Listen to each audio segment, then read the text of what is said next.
दो फोटो हमने लिया है यहाँ पर। एक फोटो में मैं ये समझाना चाह रहा हूँ, बड़ी भीड़ है यहाँ पर, शायद भारत की 90% 95% जनता यहाँ पर है, और ये पर कुछ ग्रुप ऑफ पीपल मैंने ऐसे लिए हैं जहाँ पर बहुत गिने चुने शायद 5% 10% लोग हैं इस ग्रुप में, भारत की पॉपुलेशन के। इस ग्रुप के बारे में मैं कह रहा हूँ, ये ग्रुप वो लोग हैं जो पैसा सेव करते हैं। मैं क्या कह रहा हूँ, इन्वेस्ट नहीं, पैसा सेव करते हैं एफडी में, आरडी में, पीपीएफ में, एलआईसी में, गोल्ड में या चांदी में, इन सब जगहों पे इनका भरोसा है और ये मानते हैं कि पैसा इन्वेस्टमेंट का मतलब यही होता है। शेयर मार्केट को, स्टॉक मार्केट को ये लोग जुआ मानते हैं। इनको लगता है कि एक सट्टेबाजी है, यहाँ इनका पैसा जा भी सकता है, पैसा यहाँ पर सेफ नहीं है, तो कभी भी ये स्टॉक मार्केट की तरफ देखते भी नहीं। वहीं ये ग्रुप ऑफ पीपल एक ऐसा है जो सेविंग तो करते हैं, ये लोग भी एफडी में करते हैं, ये लोग भी गोल्ड में निवेश करते हैं, ये लोग भी पीपीएफ एलआईसी सब करते हैं, लेकिन साथ ही इनका एक बड़ा फंड, बड़ा इन्वेस्टमेंट स्टॉक मार्केट में होता है, जिसकी वजह से कुछ सालों बाद, 10 साल 15 साल 20 साल 25 साल बाद इनके पास एक बहुत बड़ा वेल्थ निकल के आता है जो इनके पास कभी नहीं आ सकता। क्योंकि मैंने यहाँ पर लिखा है सर, दे सेव मनी। पैसा सेव करना और इन्वेस्ट करने में फर्क होता है। सेव करना किसको कहते हैं सर, आपने अगर किसी को 10 रुपए दिए तो वो 10 साल बाद 20 रुपए जब आपको होके मिल रहा है तो आपको ऐसा लगता है कि आपका पैसा डबल होके मिला, लेकिन ऐसा नहीं है सर, पैसा आपका डबल होके नहीं मिला। मालूम है क्यों? क्योंकि आपका पैसा जिस गति से बढ़ रहा था ना, उसी गति से महंगाई भी बढ़ रही थी। हर साल महंगाई बढ़ती है ना। जिस चावल की कीमत आज से 2000 ईस्वी में शायद जितने का पर किलो चावल मिलता होगा, आज भी क्या उतने रुपए का ही पर किलो मिलता है। चावल, दाल, आटा या जो भी चीज हम घरों में इस्तेमाल करते हैं सर, आज से 20 साल पहले जो उसकी कीमत थी, क्या आज भी वही है?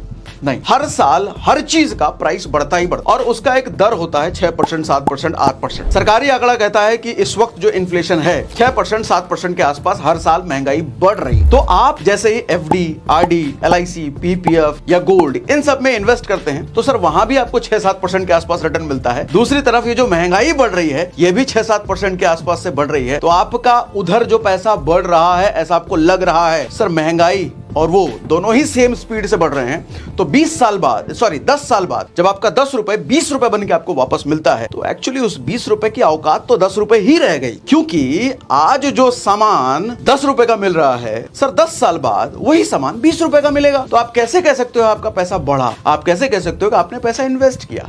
नहीं सर, पैसा आपने सेव किया था। अच्छा, सेव भी इसको क्यों कह सकते हैं कि पैसे की आज जो आपकी औकात थी 10 रुपए की, सर 10 साल बाद भी वही औकात, 20 रुपए की औकात नहीं हुई उस वक्त भी 10 ही रुपए की औकात, तो आपका पैसा सेव हो गया, बच गया। वहीं कुछ सेविंग ऐसी भी होती हैं जहां पर पैसा बढ़ता नहीं, घटता है। जैसे आप अगर कैश निकाल करके अपने अलमीरा में रखो, 10 साल बाद सर वो 10 रुपए नहीं रहे। हाँ, 10 का नोट जरूर रहेगा, वो 10 रुपए जरूर रहेगा, लेकिन जब आप उसको मार्केट में इस्तेमाल करने जाओगे ना, तो पता चले 10 साल पहले जितना सामान 10 रुपए में मिलता था, आज उसका आधा सामान 10 रुपए में मिलेगा। तो 10 रुपए की औकात आधी हो गई। तो फिर कहने का मतलब क्या है सर, अलमीरा में जो 10 रुपए रखा हुआ है उसकी औकात आधी हो गई, वो पैसा घट गया। तो ऐसे कई जगह होते हैं जहां पर आपको 6% से भी अगर कम का रिटर्न मिल रहा है, तो सर वहां पर पैसा आपका सेव तो छोड़ो, इन्वेस्ट तो छोड़ो, लंबे समय में उल्टा आपको घट के मिलता है। वो दिखेगा आपको, मेरा पैसा 10 का 20 मिला, सर उतने समय में इन्फ्लेशन, उससे महंगाई दर आगे निकल गया, तो दरअसल आपका पैसा घट के मिला। वही ये ग्रुप ऑफ पीपल ऐसा है जो इन्वेस्ट करते हैं, सेविंग के साथ साथ इन्वेस्टिंग। इसीलिए मैंने इसको इन्वेस्ट कहा। अगर आपका directly indirectly connection stock market से है, तो मैं उसको कहता हूं सर इन्वेस्टिंग। क्योंकि महंगाई का रेट अगर 6-7% एनुअली है और आपको 7% से ऊपर, 8% से ऊपर, 10% से ऊपर कहीं रिटर्न मिलता है, तो सर उसको आप कह सकते हो इन्वेस्टिंग। कंपाउंडिंग की वजह से वो बहुत बड़ा पैसा होकर के एक टाइम में मिलता है। इनके लिए शेयर मार्केट एक प्लेटफॉर्म है अमीर बनने के लिए। इनके लिए प्लेटफॉर्म शेयर मार्केट क्या है? एक जुआ है, ठीक है। और ये 90% 95% जनता है, और ये शायद 5% 7% के आसपास ये जनता है, ठीक है। अब म्यूचुअल फंड आया कैसे पिक्चर में, जरा ये समझने की कोशिश करते हैं सर। जरा ये समझो सर कि मैं जरा कुछ डायग्राम बना करके आपको समझाता हूं। सर ये मान लो स्टॉक मार्केट है, इसको मैंने क्या बोला? स्टॉक मार्केट है, ठीक है। सर ये यहां पर मैं कहता हूं हिंदुस्तान का 90% जनता है। राज, अमित, सोहन, मोनू, राम, श्याम, घनश्याम, रोहित, अमित, ये वो, फलाना ठिकाना, चिल्ला, शर्मा जी, गुप्ता जी, मिश्रा जी, सारे जी वाले इधर रह रहे हैं। सर ये लोग, आम जनता कभी भी स्टॉक मार्केट की तरफ वहां नहीं जाती, क्योंकि उनके लिए क्या है? वो जुआ है। अच्छा, इस समस्या को समझ रही है एक ऑर्गेनाइजेशन, म्यूचुअल फंड वाली ऑर्गेनाइजेशन, वो कहती है कि भैया म्यूचुअल फंड टाइप का हम कंपनी बना लेते हैं, ये आम लोग उधर जाते नहीं हैं क्योंकि इनको उस पर भरोसा नहीं है, ठीक है, कि पैसा इनका कभी 50% होगा तो कभी 0% होगा। हम एक काम करते हैं भैया, बीच का रास्ता निकाल करके इनको देते हैं, एक mutual fund company, mutual fund firm हम बना लेते हैं, ठीक है। ये हो गए, क्या हो गए सर, म्यूचुअल फंड कंपनी, ठीक है। इसी को AMC भी कहते हैं, एसेट मैनेजमेंट कंपनी। एसेट, जो लोगों का एसेट यानी कि लोगों का जो पैसा मैनेज करती है। ये क्या कहती है कि भैया मिश्रा जी, शर्मा जी, अमित, सोनू, राज, ये सब तुमको स्टॉक मार्केट में भरोसा नहीं है ना, कोई बात नहीं, तुम अपना पैसा हमको दो, हम तुम्हारा पैसा मल्टीप्लाई करके हम तुमको देंगे। तो इनमें से क्या होता है, कोई 100 रुपये महीना देना शुरू करता है, कोई 200 रुपये महीना देना शुरू करता है, कोई 500 रुपये महीना देना शुरू करता है, कोई 1000, 2000, कोई 10,000 ऐसा देना शुरू करता है। और हम मान लेते हैं इनके पास 1 करोड़ रुपए जमा हो गए इन लोगों से लेते लेते। अच्छा, ये 1 करोड़ रुपए, पहली बात तो हमारा सवाल ये उठता है, जब किसी कंपनी के पास 1 करोड़ रुपए जमा हुआ तो उसकी नीयत गड़बड़ हुई और हमारा पैसा लेके भाग गई तो सर ऐसा इसलिए नहीं होगा क्योंकि इसके जो माई बाप हैं सेबी हैं, सेबी सिक्योरिटी बोर्ड है।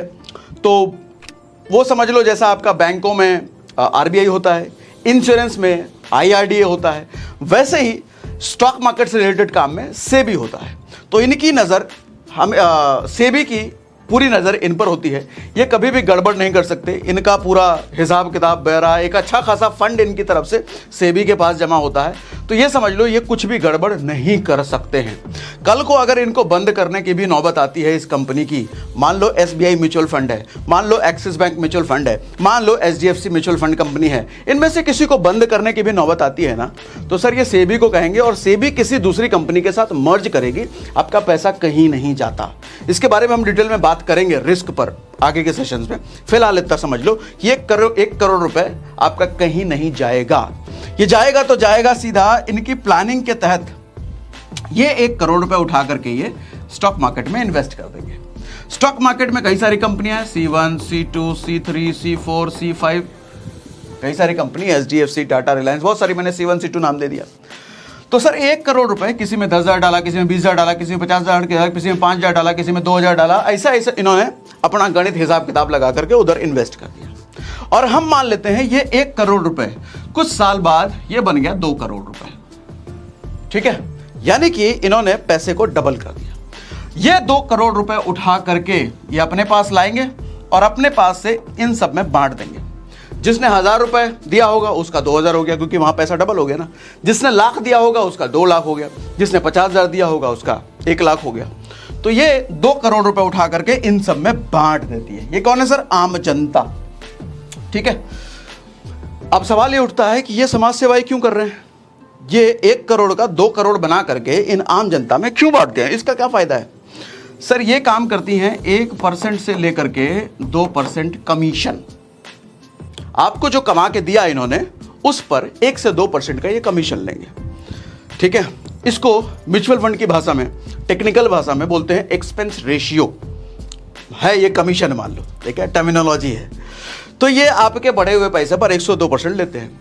आप ही सोचो, आपका 100 रुपए का अगर कोई 200 रुपये बना करके दे रहा है और बदले में वो कह रहा है कि भैया मेरे को 2 रुपये दे देना, आपत्ति क्या है देने में? ठीक है ना। हाँ, हालांकि ये भी हम आगे के सेशन में बात करेंगे, इसको भी बचाया जा सकता है। सर 1 से 2%, किसी में अगर 2% लग रहा है तो हम देखेंगे कि हमें 1.5% लगे, 1.5 लग रहा है तो हम देखेंगे कि हमें 1% लगे। वो आगे के सेशन से हम सीखेंगे वो हम कैसे कर सकते हैं, ठीक है, क्योंकि देखने में छोटा लग रहा है 1 से 2%। सोच के देखो, आपका अगर 500 रुपये पर मंथ आप इन्वेस्ट कर रहे हो किसी म्यूचुअल फंड कंपनी में और 30 साल बाद वो 1 करोड़ बन के जब मिलेगा, सर 1 करोड़ का 1% भी 1 लाख रुपए होता है। अच्छा, 1 करोड़ बनने से पहले वो जब 90 लाख रुपए होगा तब वहां 90,000 रुपए 1% आपका जा रहा होगा। तो ऐसे करके 1% भी एक बड़ा अमाउंट इन म्यूचुअल फंड कंपनियों को जाता है आपके बढ़े हुए पैसे से, ठीक है। तो हम कोशिश करेंगे उसको भी मिनिमाइज कैसे किया जाए, वो भी हम सीखेंगे। इतना प्रोसेस समझ में आता है।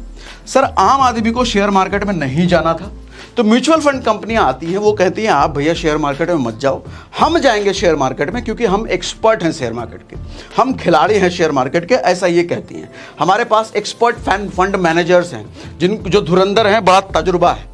तो आम आदमी का पैसा लेकर के ये इन्वेस्ट करते हैं और उसको रिटर्न निकाल करके देते हैं। अब सवाल बड़ा ये उठता है कि सर 1 करोड़ का 2 करोड़ कर दिया, क्या सच में पैसा डबल हो जाता है क्या, या कितने % के रेट से रिटर्न मिलता है हमारे को? जरा टेक्निकली हम जरा ये समझने की कोशिश करते हैं। इतना समझ आ रहा है? इतना समझ आ रहा है तो मुझे कमेंट बॉक्स में लिख के बताइए यस, जल्दी से लिख के बताइए, जल्दी से लिख के बताइए यस यस यस यस। इतना समझ में आ रहा है? ठीक है।